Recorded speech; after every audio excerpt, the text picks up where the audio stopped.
Bienvenida, iglesia. Así, nosotros somos la iglesia.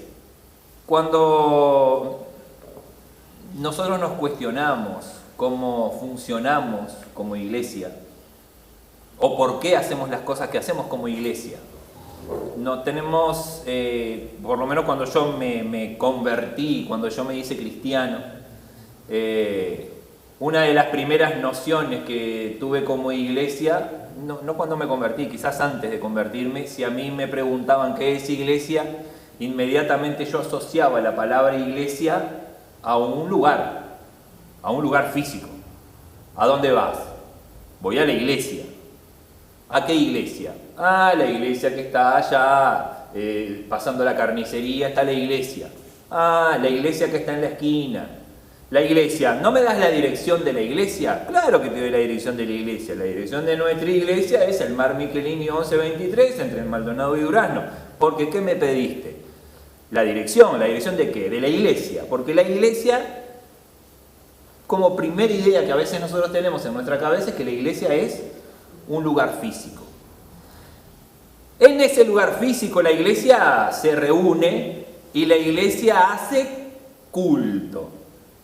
Esos fueron mis primeros aprendizajes.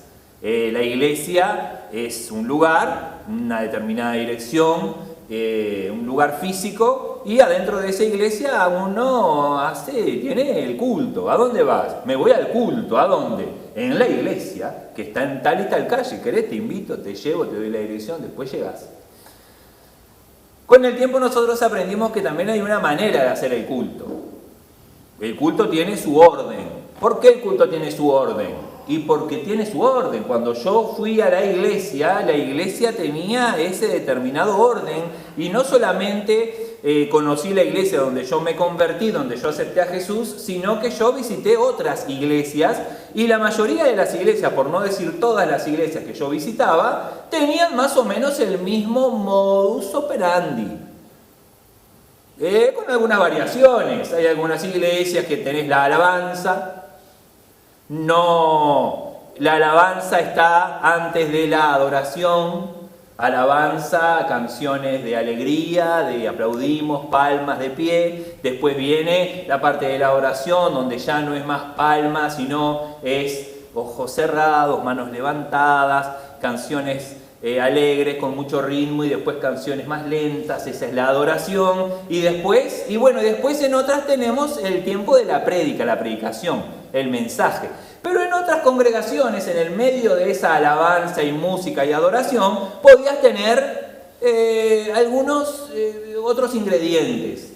Por ejemplo, ahora va a pasar la hermana y va a encargarse de contar y llamar a las personas que tienen diferentes testimonios. Entonces, sabemos que tenemos la música y después tenemos la parte de los testimonios, y después podemos dejar ahí un espacio entre los testimonios y la prédica para evento especial.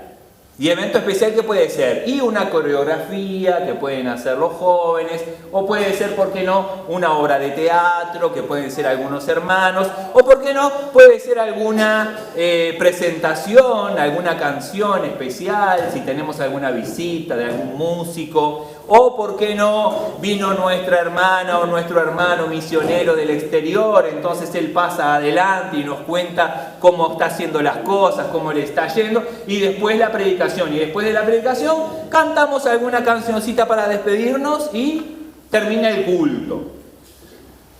Así yo aprendí que era, y así lo vi que se hacía en todo lugar. Sin contar obviamente el tiempo de la ofrenda, que también para mí era una parte relevante de la reunión.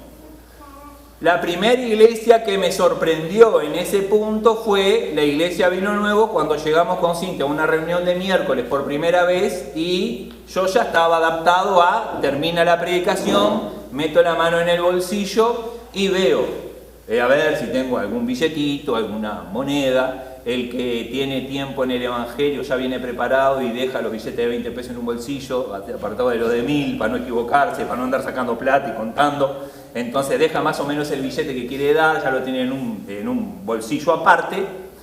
Uno ya metí la mano en aquel día, me acuerdo aquel miércoles, y no levantaron ofrenda. Y cuando no levantaron ofrenda, le pregunté a la persona que me había invitado, le digo, ¿se olvidaron de levantar ofrenda? No levantan ofrenda, solamente los domingos.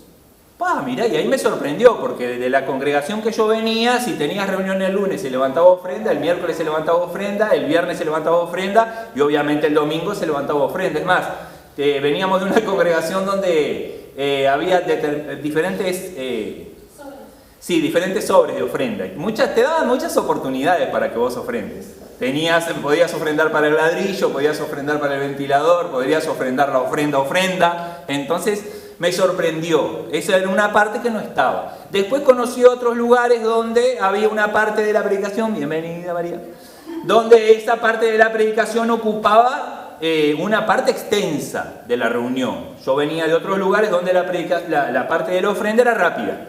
Bueno, ahora vamos a darle al Señor, ahí se repartía rapidito. Después conocí otros lugares donde ya era más trabajado el asunto. Ya era más un mensaje antes de la predicación, que era un mensaje dedicado a la generosidad y a la ofrenda. Y bueno, y después la predica. Así aprendí. Y así vi que en todos lados se hacía.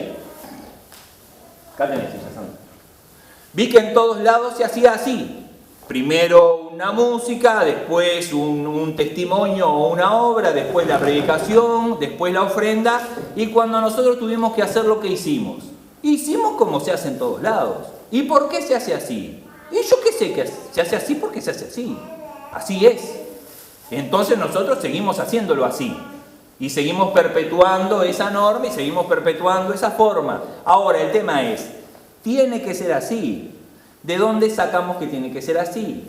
Si nosotros que aprendimos que sacamos la idea de la iglesia, de los textos bíblicos, sacamos la idea de la iglesia, de la palabra de Dios, de las enseñanzas de Jesús, dijo Jesús que tenía que ser en ese orden, dijo Jesús que cuando nosotros hacemos culto en el lugar físico que tenemos que llamarlo iglesia, tiene que ser en ese orden. No, la verdad que no. Y ahí yo te digo, primera cosa entonces, iglesia, ¿es un lugar físico? No, la iglesia no es un lugar físico. Aunque nosotros tenemos entendido que cuando saliste de casa, saliste para la iglesia, en realidad este lugar ahora es iglesia porque la iglesia está dentro. Pero cuando nosotros salgamos de este lugar, para Dios, esto ya dejó de ser iglesia. ¿Por qué? Porque la iglesia no es un lugar físico. Otra cosa que no es la iglesia, que a veces nosotros tenemos de idea de que la iglesia es. La iglesia no es un hospital. Muchas veces yo he conversado con personas que me han dicho, sí, la iglesia es como un hospital, donde la gente enferma viene, la gente con problemas del corazón, con problemas en la familia, con problemas en el trabajo, con problemas en la salud, viene a la iglesia a que Jesús los cure. Y entonces, bueno, algunos se quedan y otros se van. El tema es que si uno va al hospital y en el hospital te curan, vos no te quedás en el hospital. Vos no te quedás, no seguís yendo al hospital. Hola, vine de visita acá al hospital, a ver, no. Y la verdad es que ninguno de nosotros quiere ir al hospital. Nosotros vamos al hospital cuando tenemos la necesidad de ir al hospital. Y es hasta triste tener que decir, tengo que ir al hospital. Voy por algo de rutina, sí, pero cuando sos joven y andás ahí 20 años, no vas al hospital, a no ser que tengas un problema. Ahora nosotros venimos a la iglesia y pensamos la iglesia es un hospital. El tema es que si la iglesia es un hospital, cuando vos te cures o tengas la solución al asunto que te trajo, ¿qué haces? Te vas y no volvés nunca más. La iglesia no es un hospital. Aunque hayamos enfermos en medio de la iglesia no es un hospital. Aunque en la iglesia uno pueda sanarse, la iglesia no es un hospital.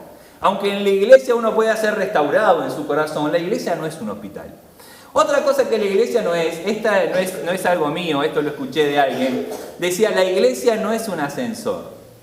¿Por qué un ascensor? Porque la iglesia no es un lugar donde nosotros nos metemos y nos apretamos porque vamos hacia el mismo lado. ¿Hacia dónde va el ascensor? Hacia arriba. La iglesia no es un lugar donde nosotros venimos, nos apretujamos, nos quedamos juntos esperando ir hacia el mismo lado. ¿Hacia dónde? Hacia arriba. ¿Por qué te metes en el ascensor? Porque yo quiero subir, yo quiero ir al cielo. Y el único lugar para ir al cielo es meterme ahí, porque ahí es a donde te llevan al cielo. Pero ¿qué pasa cuando vos y yo nos metemos en un ascensor? Que este es un tema muy común, muy conversado, el tema de que las charlas de ascensor. Vos te metiste en el ascensor, te cruzaste con los vecinos, pero a mí no me importa conocer al vecino que yo me cruzo en el ascensor. Es más, a mí me gustaría que cuando me subo al ascensor, no se suba nadie más al ascensor.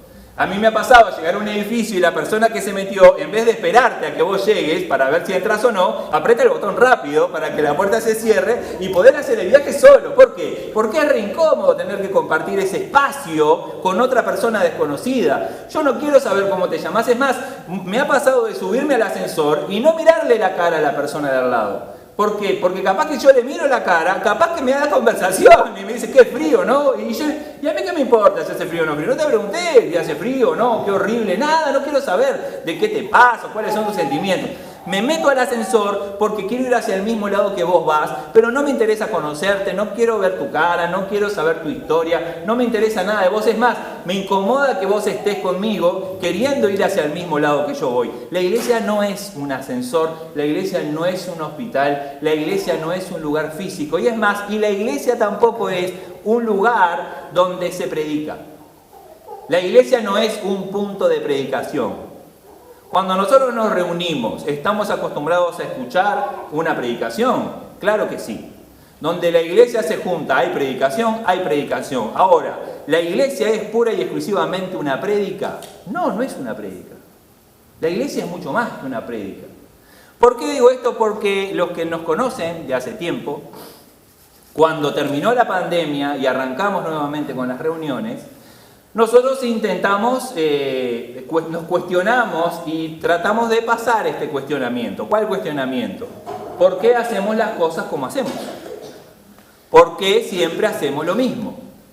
¿Por qué nos conformamos con, por ejemplo, Vina se encarga de hacer la música, Juan se encarga, bienvenida gurisas, Juan se encarga de hacer la predicación, y los demás venimos, nos juntamos, nos sentamos y miramos y consumimos lo que Vina y Juan hayan preparado? Si fueron Vina y Juan los que tuvieron que preparar ese día, ¿qué cosa? La presentación. Vine, me senté en mi lugar, participé mirando, participé escuchando. Y cuando terminó la pandemia nosotros decíamos, puede ser que si vos vas a un cumpleaños pases desapercibido. Puede ser que si vos vas a una celebración y es la primera vez que vas, no conoces a nadie, solamente al agasajado, y el agasajado está ahí atendiendo a los demás, y capaz que el agasajado viene y te saluda, pero el resto de la gente no te considera, no te ve. Fuiste a un cumpleaños, te sentaste en un rincón, pasaron alrededor tuyo y nadie te miró, y vos dices, nadie conversó contigo. Pero si este vino del cumpleaños de mi madre, ¿y este quién es? Hola, ¿y usted quién es? ¿Qué hace? ¿Equivocó? ¿Qué está haciendo acá? Capaz que es primo, capaz que es familia, yo no le conozco la cara, pero me voy a ver motivado a decir, esta persona vino al cumpleaños, ¿y usted quién es? ¿No? Ahora, ¿puede ser que eso nos pase a nosotros? Puede ser que una persona venga a una celebración, venga, mire, esté y se vaya y nadie la haya saludado. Pasa, y nos ha pasado a nosotros. Nos ha pasado de que personas llegaron, participaron, miraron, les gustó la música, les gustó la predicación y se fueron y no vinieron más. ¿Por qué? Porque nadie se acercó a conversar, nadie saludó. Fue linda la fiesta de ustedes y nada, bárbaro. Como cuando vamos a un teatro, cuando vamos a otro show, llegamos, nos sentamos, miramos. Ahora, ¿eso es lo que hace la iglesia? La iglesia es llegar a un lugar donde vas a tener una música, vas a tener una predicación de la palabra inspirada en la Biblia y vas a poder quizás que alguien ore por vos, cerrar los ojos e irte para tu casa. ¿Es eso la iglesia? No, en realidad no. Cuando terminamos en aquella pandemia, tratamos de cuestionarnos, chicos, ¿por qué hacemos así? ¿No podríamos hacer diferente? ¿No podríamos empezar, por ejemplo, y lo empezamos a hacer, dejar incómodo, si viniste a nuestra fiesta, nosotros celebramos a Jesucristo, nosotros celebramos que Jesucristo nos salvó, Y hacemos estas reuniones para poder celebrarlo a Él, para poder cantarle a Él. Pero nosotros podemos cantarle solo a Él en nuestras casas, pero nos gusta hacerlo juntos, porque juntos es más lindo. Él es nuestro Padre y nosotros somos hermanos y nos gusta juntarnos con nuestros hermanos para celebrar a nuestro Dios. Entonces esta es nuestra fiesta. No voy a decir nuestra fiesta de cumpleaños, pero es una fiesta que celebramos en este lugar los domingos a las 5. ¿Sí? Conozco a varios. Sofía ya la conocemos de hace tiempo. Sofía es aquella muchacha que se está tapando la cara. Los digo a ellos porque son los que quizás no conocen. Federico, Roberto, al lado de Federico, el muchacho que se parece a mí físicamente, ese. Y Mauro vino por primera vez, es de Paysandú. Bienvenido, Mauro. Gracias. Porque si vos venís a una celebración, ¿cómo no te conozco, no? ¿Verdad? Entonces, bueno, nadie me conoce. Ahora todos saben que ese muchacho que está ahí es Mauro. Es Mauro de Paysandú. Después te puedo presentar a todos. Y Lucía se trajo una amiga que nunca había venido, mirá que está allá con cara de... Porque claro, che, ahí llegué a este lugar, mirá, estos son más de 10 y están mirándome todos a mí. ¿Cómo es tu nombre? Mari. Maggie. Mirá, Maggie, bienvenida, Maggie. Primer Maggie que conozco, creo. Maggie, amiga de Lucía, ahí, miren, bienvenida. ¿Por qué? Porque si vos venís, no podés venir a pasar desapercibido. ¿Por qué? Porque esta es una celebración familiar.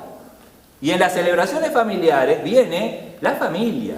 Y si vino alguien de la familia con algún desconocido, los de la familia queremos saber. ¿Quién sos?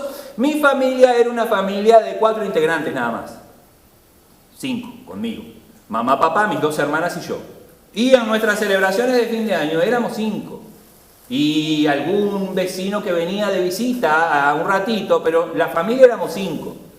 Los parientes por parte de mi padre estaban no sé en dónde, los parientes por parte de mi madre también estaban no sé dónde, entonces nosotros éramos 5. Cuando me caso con Cintia, la familia de Cintia, tenemos a Elvisa, que es el bisabuelo, y Elvisa tiene un montón de hijos, y el montón de hijos viven, la mayoría de ellos, juntos, en el mismo terreno. Entonces se juntan todos los hermanos con sus hijos, y con los hijos de sus hijos, y con sus respectivas parejas, y se arma una mesa larga, 2 tablas inmensas, y toda la gente, una familia enorme, todos vinculados por Elvisa. Elvisa es el que provocó eso. Y cuando viene Cintia y aparece con este personaje, todos quieren saber quién es ese personaje que apareció con la hija de Nara y la hija de Haroldo, que es de la familia. ¿Quién sos vos? Y ahí uno tiene que presentarse. ¿Por qué? Porque ahora yo soy parte. Y mis hijos ahora son parte de esa familia. Entonces cuando llegamos, hoy yo llego, ya soy Juan Pedro, todos me conocen, es allá en Brasil, entonces yo soy el castellano. Ah, ¿cómo andás, castellano? Y ahí yo pregunto, ¿y este quién es que no lo conozco? Ah, este es fulano, el hijo de Mengano que se casó con Ciclana. Ah, ¿y ella quién es? Ah, ella es la mujer de Ciclana, no sé cuánto, y estos son los niños. Y la familia va creciendo. Y todos somos parte, somos todos parientes. Ahora, cuando vos y yo nos convertimos a Jesús, cuando aceptamos a Jesús en nuestro corazón, hay un verso que ahora te lo voy a leer, que dice que nosotros pasamos a ser familia de Dios. Por eso toda esta perorata. ¿Por qué? Porque nosotros somos familia de Dios. Y como somos familia de Dios, dice que ahora somos hijos de Él. Él, por lo tanto, es Padre de todos nosotros. Y nosotros, por lo tanto, pasamos a ser, ¿qué cosa uno de los otros? Hermanos. Y nosotros nos decimos hermano. Pero el hermano, no sé cómo lo ves vos, pasó a ser una palabra tan común como decir... Sí, Nieri iba a decir, mirá y me callé, y vos dijiste barra. Como decir, no sé, creo que más fría que vecino. Creo que vecino puede llegar a ser hasta una palabra más amigable o cercana de lo que a veces puede significar hermano. Hola, ¿cómo le va, hermano? Hola, hermano, Dios lo bendiga, bienvenido. Mentira, entró un ascensor y justo estabas vos. Imagínate, llego al ascensor allá en el edificio, entro, veo a 2 o 3 y digo, hola, hermano, ¿cómo está? Hola, hermana, ¿cómo está? No converso más, quiero salir, que se abra la puerta de mi piso y salir disparado. Simplemente porque estuve contigo o con esa persona que también quería subir al mismo tiempo que yo y nos encontramos en ese recinto y lo llamé de hermano. Te cuento, tengo 2 hermanas, mujeres mayores que yo, y son mis 2 hermanas, solo tengo esas 2. No tengo otro vínculo sanguíneo como este que tengo con mis 2 hermanas. Pero cuando yo acepto al Evangelio, el Señor me dice que ahora yo tengo más madres, más padres y más hermanos. Todos aquellos que forman parte de la familia de Dios. Yo sé cómo está mi hermana mayor, mis hermanas mayores. Nos vemos de vez en cuando, nos hablamos. Si una de mis hermanas se enferma, yo me entero. Si la pareja de mis hermanas tiene un problema, mis cuñados, yo me entero. Conozco, obviamente que conozco a los hijos de mis hermanas, porque son mis sobrinos. Los conozco. Tengo un trato con mis sobrinos. Y acá tengo uno, de mi sobrino, para Maggie, que no lo conoce, Juani, mi sobrino. Allá, para Mauro, que no lo conoce. Los otros creo que ya se los había mencionado, de Juani, mi sobrino. Bonito, Botija. Casado con Romina, que está acá. Mi sobrina. Tenemos un vínculo. Somos familia. Ahora mira lo que yo te voy a leer, que esto es bíblico. Está en el libro de Hechos. No, en el libro de Hechos no. Te voy a leer primero lo que está en Efesios. Efesios capítulo 2, te voy a leer el verso 18. Pues por medio de Cristo, los unos y los otros, podemos acercarnos al Padre por un mismo espíritu. Por un mismo espíritu todos nos acercamos al Padre. Efesios capítulo 2, verso 18. Por el espíritu yo me acerco al Padre. Por el mismo espíritu vos te acercás ¿a quién? A Dios, al Padre. Yo me acerco al Padre, vos te acercás al Padre, mi Padre es tu Padre. Entonces vos sos mi hermana, vos sos mi hermano. ¿Por qué? Porque por el mismo Espíritu nos acercamos al mismo Dios y el mismo Dios dice que pasa a ser nuestro Padre. Excelente. Verso 19 dice así: por eso ustedes ya no son extranjeros, ya no están fuera de su tierra, sino que ahora comparten con el pueblo santo los mismos derechos y son miembros de la familia de Dios. Son miembros de la familia de Dios. Como ellos eran familia, mirá cómo vivían los que eran familia. Te voy a leer ahora el libro de los Hechos. Te voy a leer en el libro de los Hechos el capítulo 2. Para el que no está en contexto, después que Jesucristo muere, Jesús resucita al tercer día y después dice la palabra que Jesús, yo sé, es como película de ciencia ficción, por eso yo soy creyente. La palabra dice que Jesús los lleva a los discípulos a un monte y hablando con los discípulos se despide de ellos y Jesús sale elevándose, levitando, flotando, hasta que se despide en las nubes. Yo les conté, no les cuento a los que no me conocen. Mi padre marino me decía, Juan, él trabajaba en los barcos, era militar, y él me decía, Juan, todo bien con Dios, pero estuve leyendo que hay un Jonás, lo tiraron de un barco y se lo tragó un pescado, y estuvo 3 días adentro del pescado y no murió. Y mi padre me decía, vamos Juan, ¿quién era? Pinocho.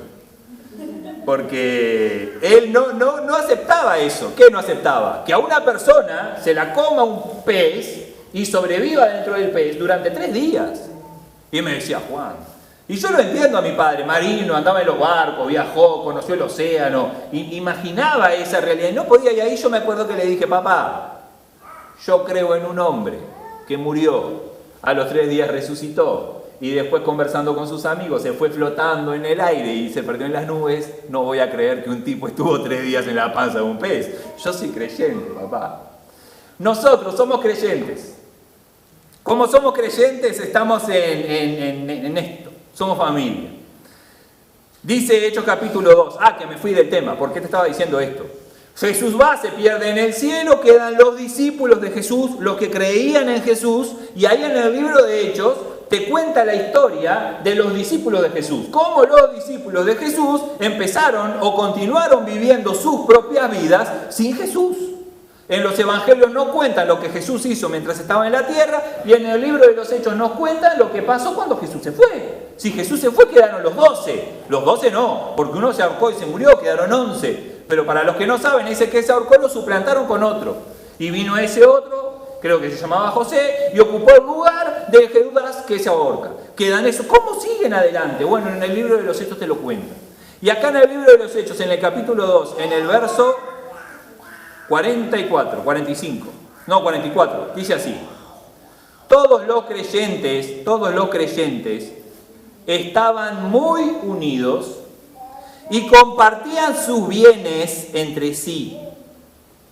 Vendían sus propiedades y todo lo que tenían y repartían el dinero según sus necesidades, según las necesidades de cada uno.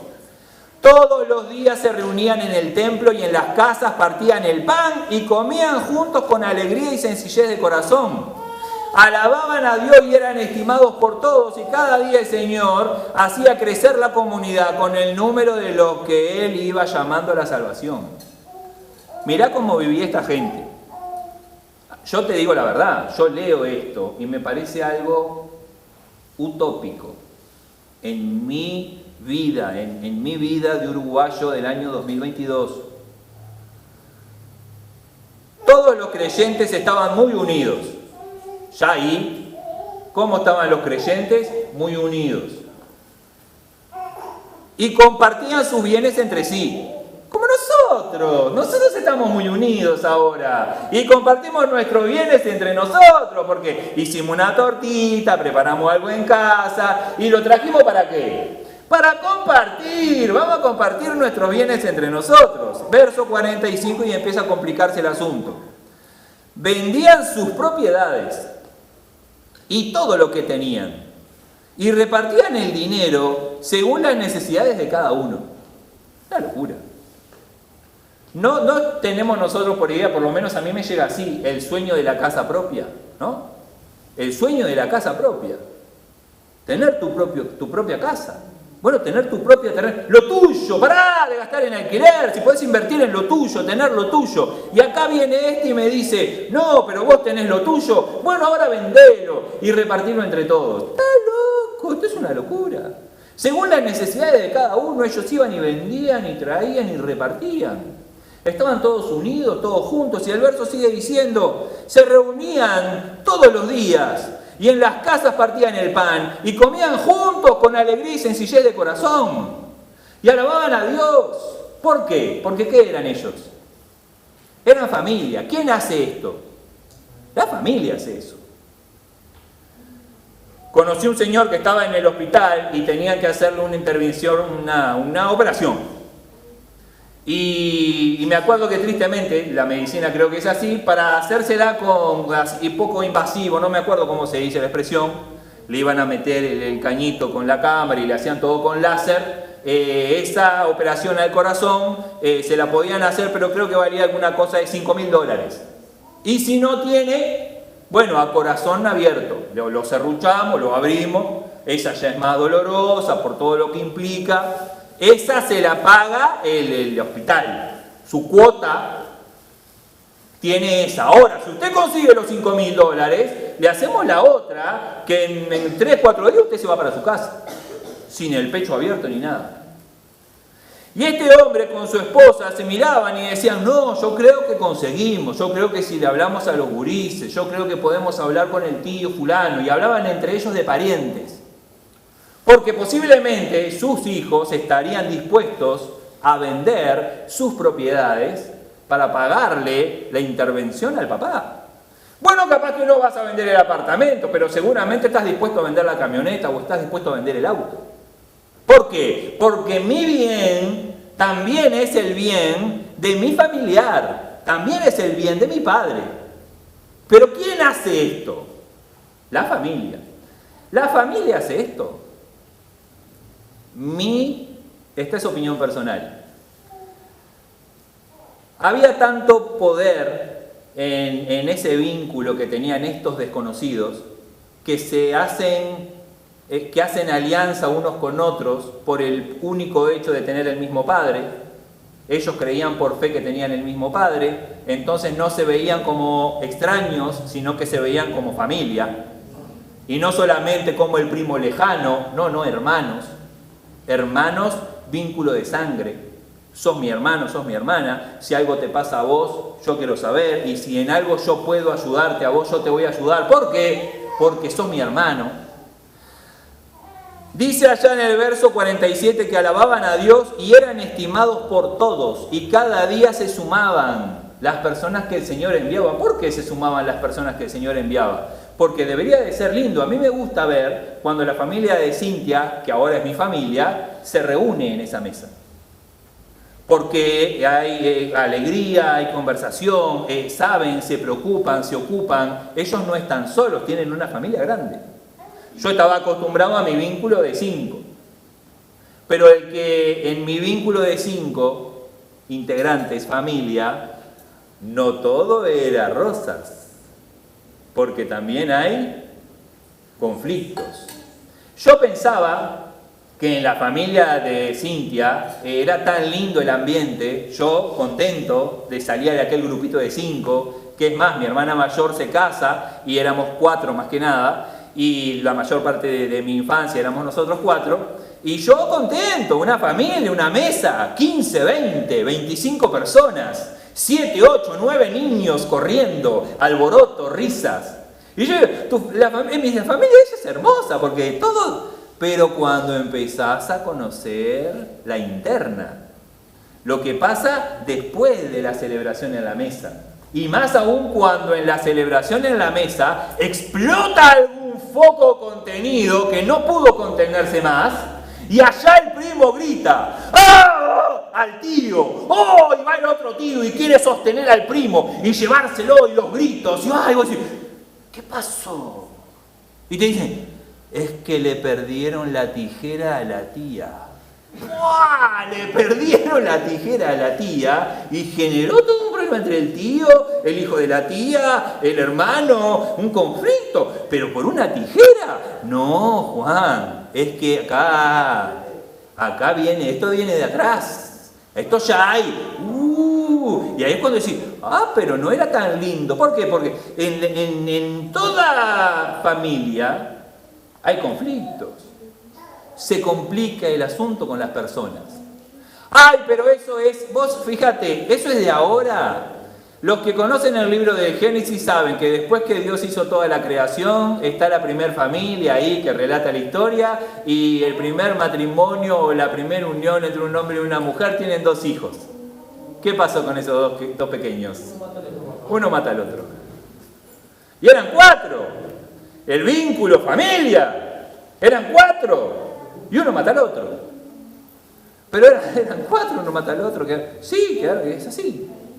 ¿Por qué es así? Porque lamentablemente aún en la familia hay diferencias, hay conflictos, hay peleas, hay guerras. Acá el verso dice que ellos estaban todos unidos, y estaban todos unidos porque eran familia. ¿Eran cualquier familia? No eran cualquier familia, pero eran una familia que estaba unida. Y yo no voy a pretender que todos nosotros vendamos nuestras propiedades para traerlas y repartirlas entre las necesidades, pero lo que podemos sacar de este verso es que esta gente se preocupaba, estaba al tanto de ¿qué? De que había gente que tenía necesidades, y ellos estaban dispuestos a hacer algo para poder ocuparse de las necesidades de los integrantes de su familia, que eso es más de lo que tristemente podemos ver en todas las familias. ¿Todas las familias se preocupan por ellos mismos? No, pero la familia de Dios tenía esta característica. Ahora, si yo te tengo que preguntar a vos, en el tiempo que has vivido y has participado de la Santa Iglesia Evangélica de la Tierra de Dios, ¿has vivido esto? Yo no lo he vivido. Y no es que yo solamente no lo he vivido porque no me lo han dado, sino que yo no lo he vivido porque yo tampoco se lo he dado a los demás. Porque me ha parecido algo ilusorio.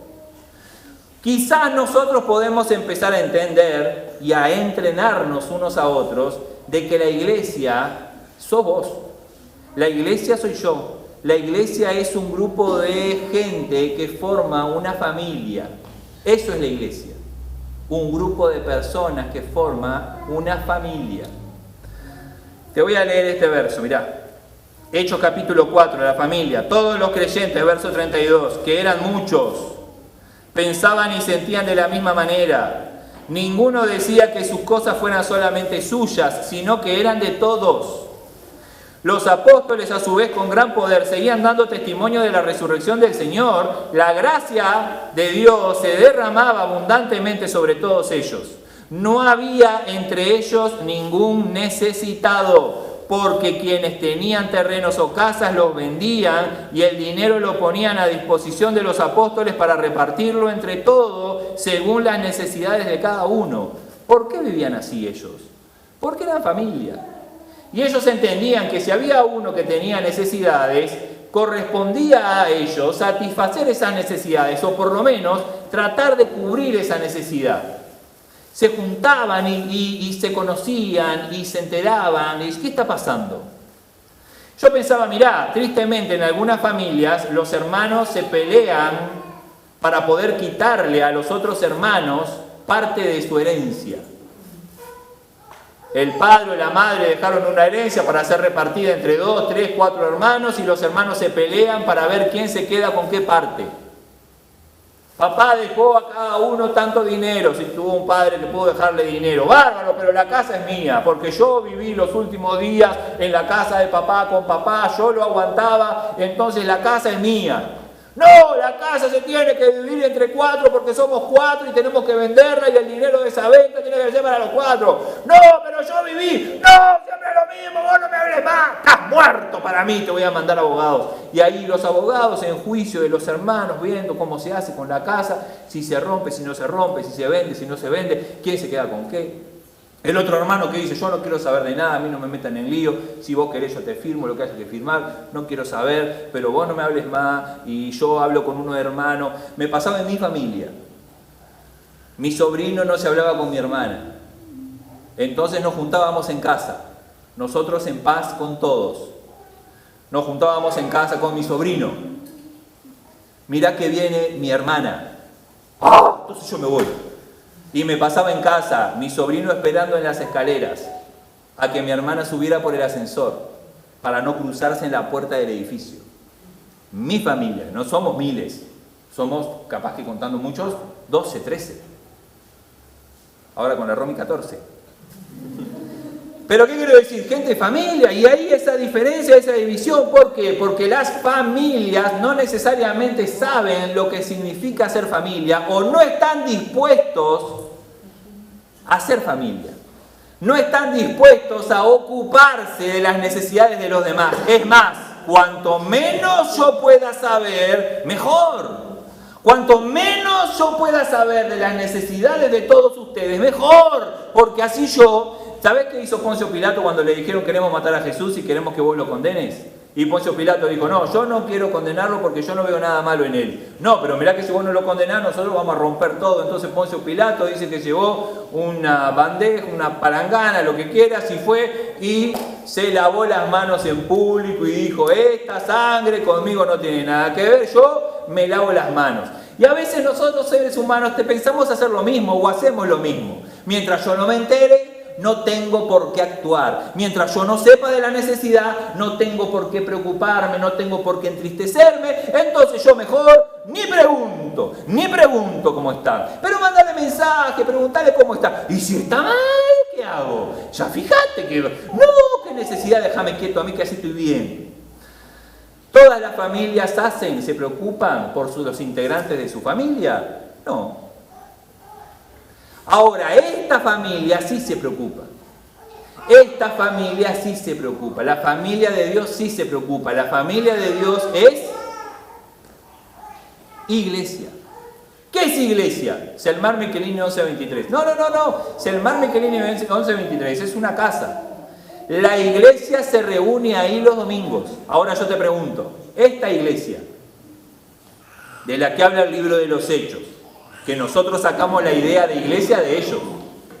Nosotros les copiamos a ellos la palabra y les copiamos a ellos, somos iglesia como ellos eran iglesia. Yo te digo, la iglesia que nosotros somos, ¿es esta iglesia, gente? Debería de ser. ¿Es esta iglesia? Sí. ¿Se comporta como esta iglesia se comportaba? Bueno, mirá, no sé, pero creo que en algo sí, ¿no?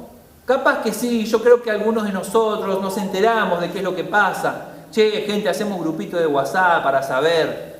Tenemos grupitos de obreros donde mandamos mensajes, ¿verdad? Vamos a orar por fulano, miren que fulano está mal. Allá Hugo lo agarró un ómnibus y Hugo cabezó el ómnibus y el ómnibus le ganó.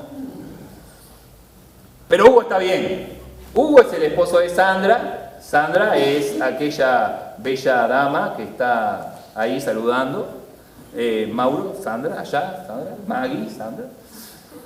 El esposo de Sandra, Hugo, viene, toca las tumbadoras, no está acá porque todavía se marea. Poquito, pero se marea. También esto fue hace poquito, ¿cuándo fue? El lunes. Jueves pasado, montonazo. Pero está bien. Le debo una visita a Hugo, si vos me das permiso. Juan 17. Perdón, te tengo que seguir leyendo Efesios, ya termino. Comparten todo el pueblo santo, familia de Dios. El verso 20 de Efesios capítulo 2 dice: ustedes son como un edificio levantado sobre los fundamentos de los apóstoles y los profetas, y Jesucristo mismo es la piedra principal. En Cristo todo este edificio que son ustedes los creyentes se va levantando en todas y cada una de sus partes hasta llegar en el Señor a ser un templo santo. Y vos fíjate que dice que cuando vos y yo nos vamos construyendo, vamos creciendo, juntos nosotros pasamos a ser un templo santo. Yo sé que yo soy templo del Espíritu Santo, pero parece que yo soy un mejor templo del Espíritu Santo cuando estoy contigo. Juntos nosotros hacemos el templo.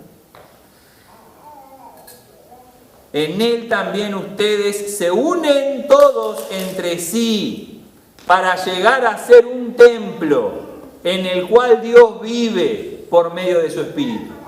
Yo sé que Dios vive en mí, pero el templo en el cual Él quiere vivir no es solamente en mí. Él quiere vivir en el templo que yo formo contigo.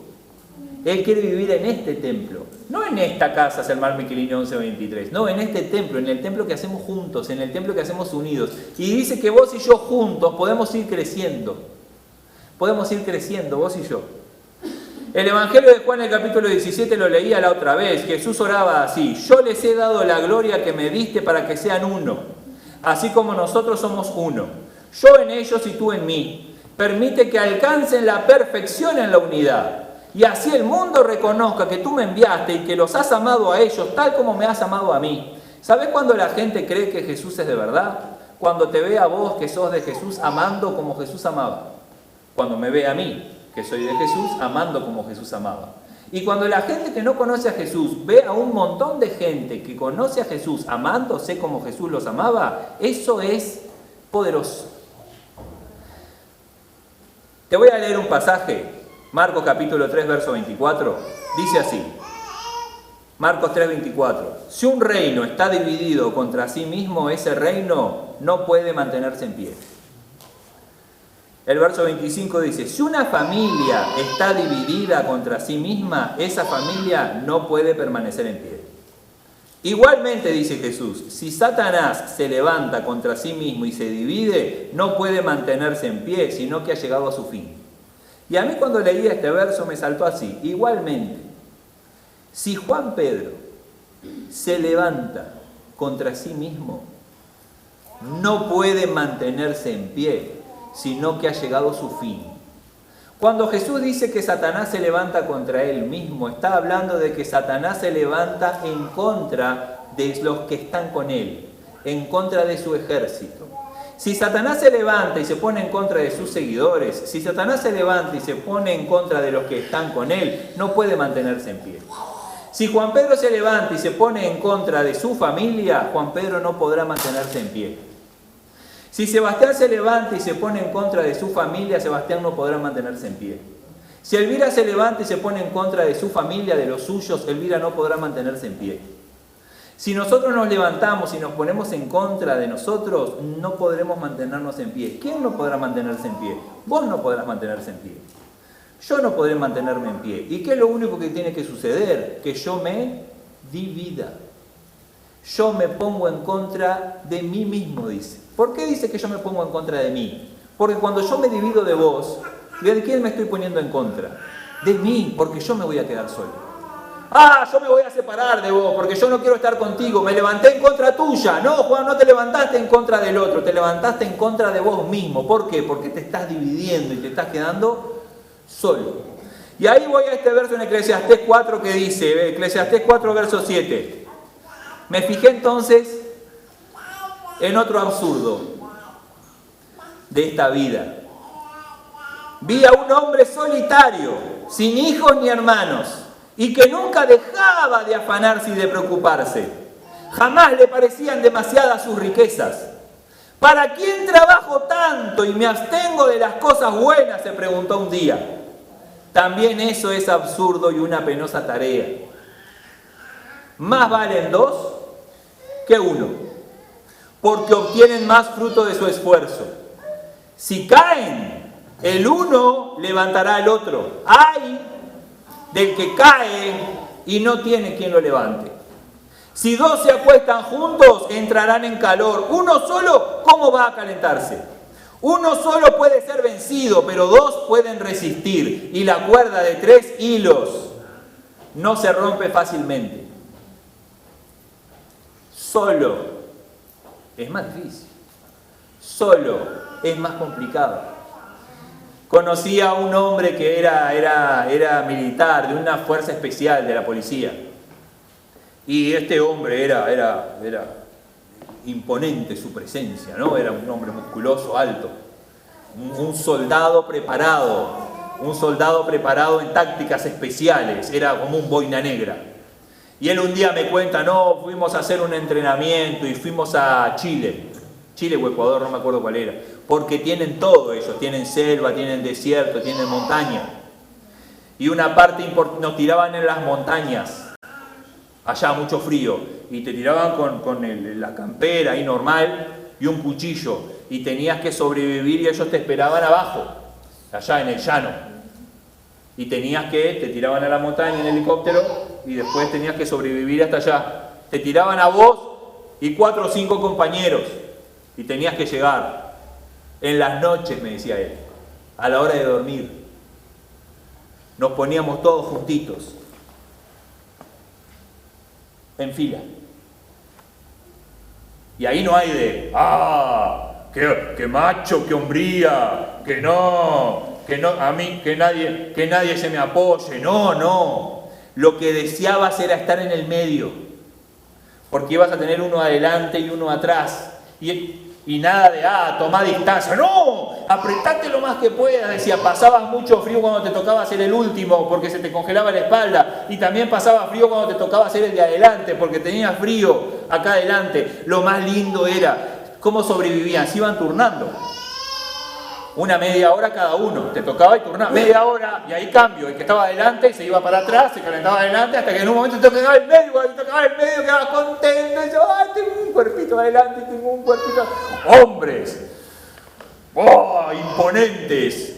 Yo me los imaginaba, a este hombre imponente, todo acurrucadito con un hombre adelante y otro hombre atrás, así bien pegado, apretadito, queriendo el calor para sobrevivir en la noche. Uno puede ser imponente, pero 3 es mucho mejor. Un reino dividido no prospera, una familia dividida se cae. Nosotros como iglesia tenemos la oportunidad de ser lo que Jesús quiere que seamos. Ahora volviendo al principio, mirá qué hacemos, nosotros nos reunimos, gente, y hacemos una presentación. El Juan va a preparar un mensaje, lo va a traer. Los músicos se van a encargar de traer una música y nos vamos a poner a cantar y capaz que pasamos un lindo momento juntos. ¿Y es eso lo que Dios quiere? ¿Es eso lo que Dios está buscando? ¿Es eso lo que Dios preparó para el domingo? No, eso es lo que nosotros hacemos como tradición. Eso es lo que nosotros preparamos todos los domingos para quizás entretenernos y tener una excusa de ¿qué? De juntarnos y vernos. Pero el culto más importante, lo que nosotros podemos hacer para Jesús, es hacer lo que Jesús quiere que sea hecho. ¿Y qué es, Juan? Estar unidos, conocernos, gente. Arriesgarnos a conocer las dificultades y los problemas del que está al lado nuestro. Ver si en alguna manera nosotros podemos ser solución para las penas del que está a nuestro lado. ¿Quiere decir eso que ahora, mirá, él dijo que tenemos que salir a vender nuestras propiedades? No, tus propiedades son tuyas.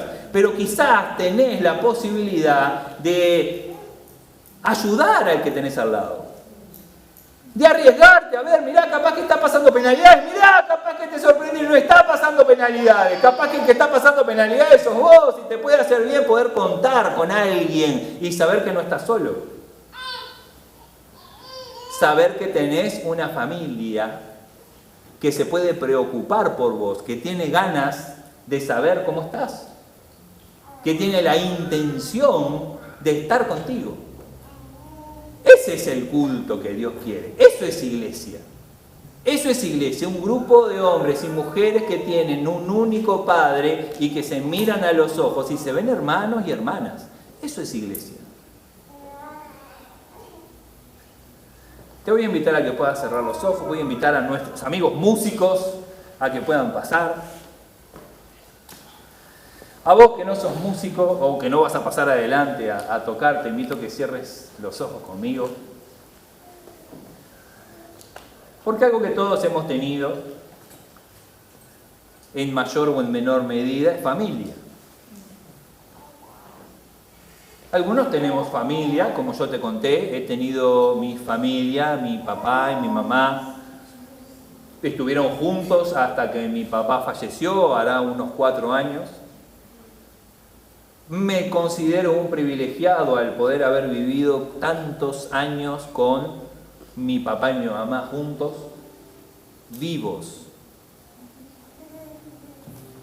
No puedo renegar de mi familia, mis hermanas también han sido personas espectaculares.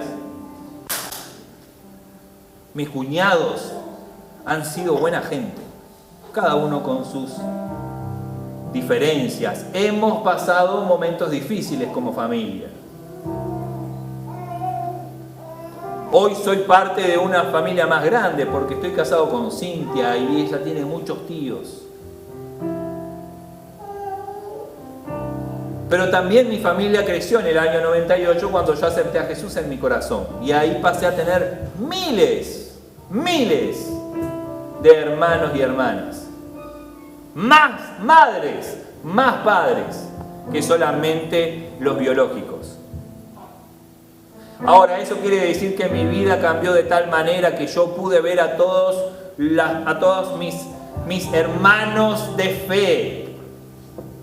Así como veo a mis hermanos de sangre. No, la verdad que no. Sé que el sueño de Jesús es que yo lo logre. Estoy convencido de eso. De que yo pueda ser iglesia. Ser la iglesia que Él creó. Ser la iglesia que Él diseñó. Ser la iglesia que Él preparó. Ser la iglesia que Él llamó.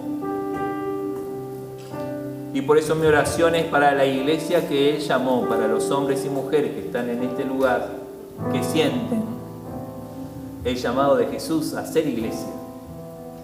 No a ser participantes de un club social, no a ser los pacientes del hospital, ni siquiera los médicos del hospital, no, mucho menos a ser los que están en el ascensor intentando subir, sino ser iglesia, ser familia, ser la familia de Dios.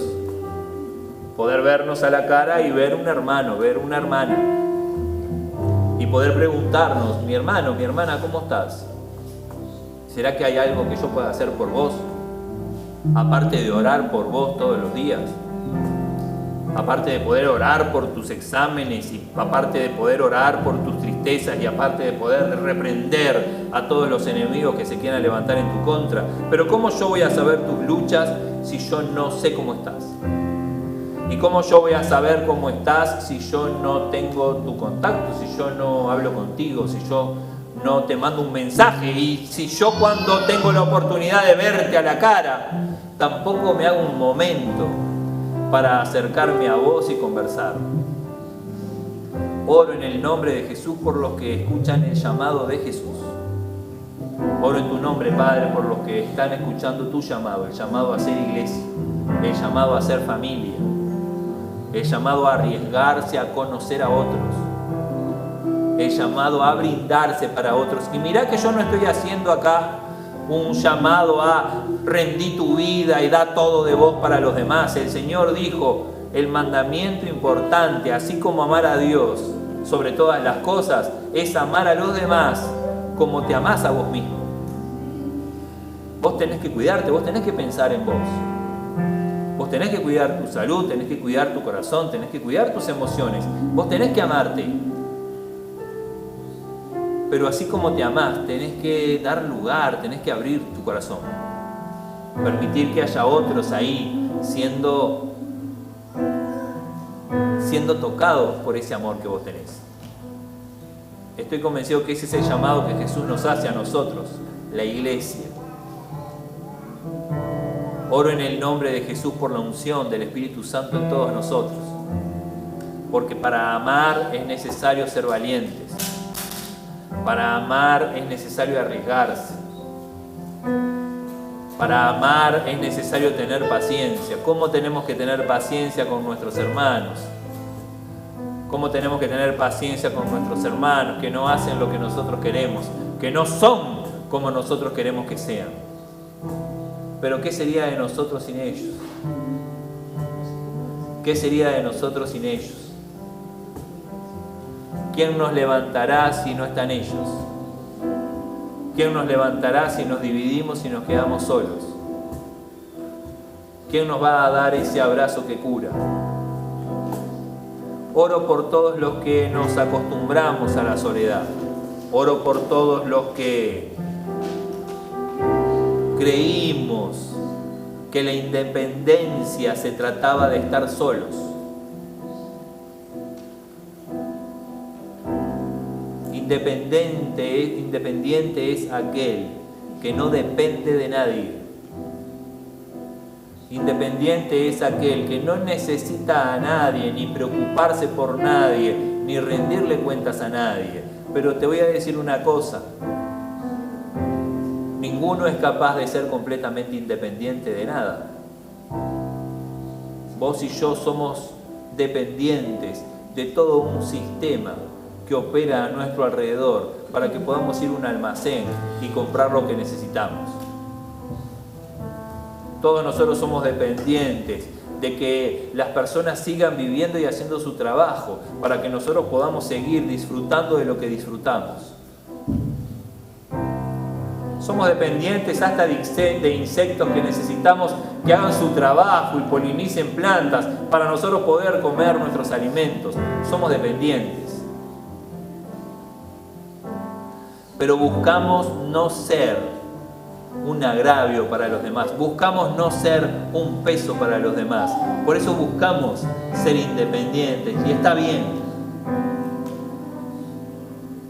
Pero independiente no significa solo. Independiente no significa apartada. Independiente no significa aislado. Padre, yo en el nombre de Jesús oro por esa familia que está en tu corazón.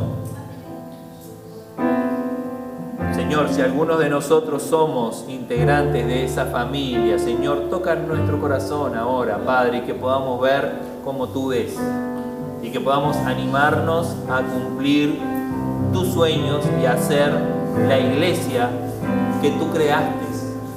No la iglesia que nosotros preparamos, Señor, la iglesia que tú creaste. Señor, necesitamos de tu unción. Yo necesito de tu unción, necesito de tu ánimo, Necesito de tu Espíritu, Señor. Te pido tu amor, Señor, tu amor siendo derramado en cada uno de nosotros, Señor. Que podamos, Señor, ser verdaderamente hermanos.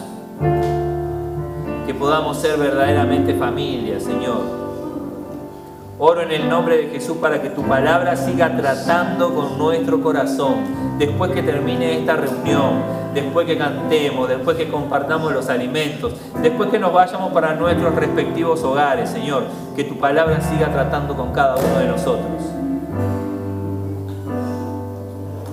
Gracias por venir a nosotros, Señor. Gracias por agrandar nuestra familia. Gracias por permitirnos ser parte de ella, Señor. Muchas gracias, Padre, en el nombre de Jesús.